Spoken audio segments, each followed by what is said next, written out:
ಮಾಡ್ತೀನಿ.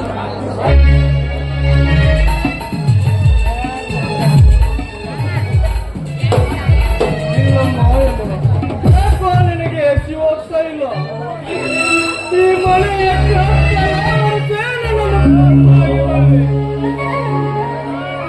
ಬೆಳಕಿನ ಮುಖವನ್ನಾದರೂ ಕಾಣುತ್ತೇನೋ ಇಲ್ಲ. ಅಣ್ಣ, ನೀನು ಕಣ್ಣಲ್ಲಿ ಕಣ್ಣೀರು ಹಾಕ್ಬೇಡಣ್ಣ. ನೀನು ಕಣ್ಣೀರು ಹಾಕಿದ್ರೆ ನನ್ನ ಪ್ರಾಣವನ್ನೇ ಕೊಟ್ಟು ಬಿಡ್ತೇನಣ್ಣ. ಇಷ್ಟಕ್ಕೆಲ್ಲ ನಾನೇ ಕಾರಣಣ್ಣ. ಈ ಮನೆಯಲ್ಲಿ ನಾನು ಹುಟ್ಟಬಾರ್ದಾಗಿತ್ತಣ್ಣ. ಹುಟ್ಟಲಿಲ್ಲ ಅಂದ್ರೆ ನೀವಿಬ್ರು ತಲೆ ಸಂದರ್ಭ ಬರ್ತಾ ಇರಲಿಲ್ಲಣ್ಣ. ಅಣ್ಣ, ನನ್ನ ಕತ್ತು ಇಟ್ಟಿಗೆ ಸಾಯಿಸಿ ಬಿಡೋಣ. ನನ್ನ ಕೊಲೆ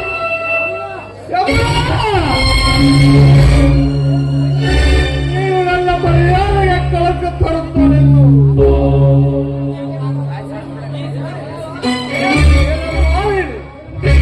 ಏನು ಮಾತನಾಡ್ತೀಯಮ್ಮ? ನೀನು ಹುಟ್ಟಿದಕ್ಕೆ ನಮ್ಮ ಮನೆತನ ಈ ಸ್ಥಿತಿಗೆ ಬಂದಿಲ್ಲಮ್ಮ. ಈ ಕಲಿಯುಗದ ಕುಲಘಾತಕರ ಕಲ್ಲಿಗೆ ಬಿದ್ದು ನಮ್ಮ ಮನೆತನ ಈ ಸ್ಥಿತಿಗೆ ಬಂತಮ್ಮ. ಈ ಸ್ಥಿತಿಗೆ ಬಂದಿತ್ತು. ಹೆಣ್ಣು ಇಲ್ಲದ ಮನೆಯಲ್ಲಿ ಒಂದು ಕೂಡ ಬೆಳೆಯಬಹುದು ಎಂಬ ಹಿರಿಯರ ನಾಡಾವಳಿಯನ್ನು ನೀನು ಕೇಳ್ತೇನೆ. ಇಲ್ಲ, ಹಿಂದೆ ಹಿರಿಯರಾದ ನಾಡ ನುಡಿಯಿಂದ ಸುಳ್ಳಾಯ್ತಣ್ಣ. ಈಗಿನ ಕಲಿಗಾಲದಲ್ಲಿ ಹೆಣ್ಣು ಮಕ್ಕಳು ಮನೆಯಲ್ಲಿದ್ರೆ ಹೊನ್ನಾಗುದಿಲ್ಲ. ನಾದು ಮನೆಗೆ ಹುಣ್ಣಾಗುತ್ತೆ ಅಣ್ಣ, ಹುಣ್ಣಾಗುತ್ತೆ. ತಂಗಿ, ಏನಂತ ಮಾತನಾಡುತ್ತೀಯ? ಹೆಣ್ಣು ಇರಿದಿದ್ದರೆ ಜಗತ್ತು ಬೆಳಕಾದರೂ ಖಂಡಿತೆ. ಹೆಣ್ಣು ಇದ್ದರೆ ಸಿರಿ. ಹೆಣ್ಣು ಪಡೆದವರ ಜೀವ ಪಾವನ. ಎನ್ನುವುದರಿಗೆ ಗೊತ್ತಿಲ್ಲ ಏನಮ್ಮ.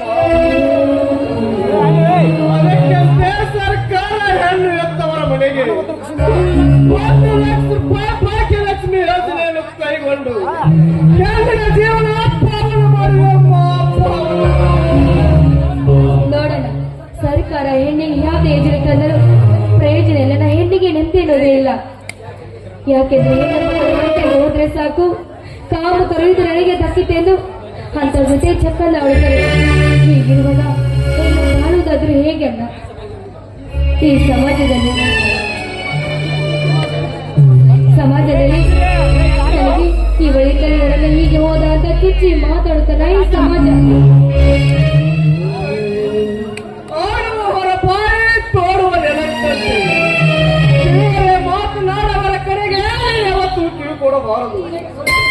ಕೊನೆಗೆ ಸತ್ಯ ಏನೆಂದು ಗೊತ್ತಾಗಲಿಲ್ಲ.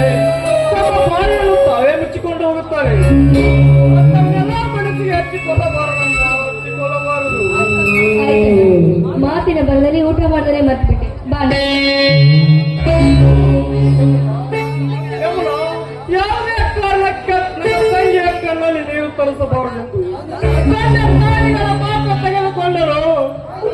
ಆದರೆ ಇವತ್ತಿನ ಸಂದರ್ಭಕ್ಕೆ ನಿನ್ನ ಕಣ್ಣಲ್ಲಿ ನೀರು ತರಿಸಿಬಿಟ್ಟೆ.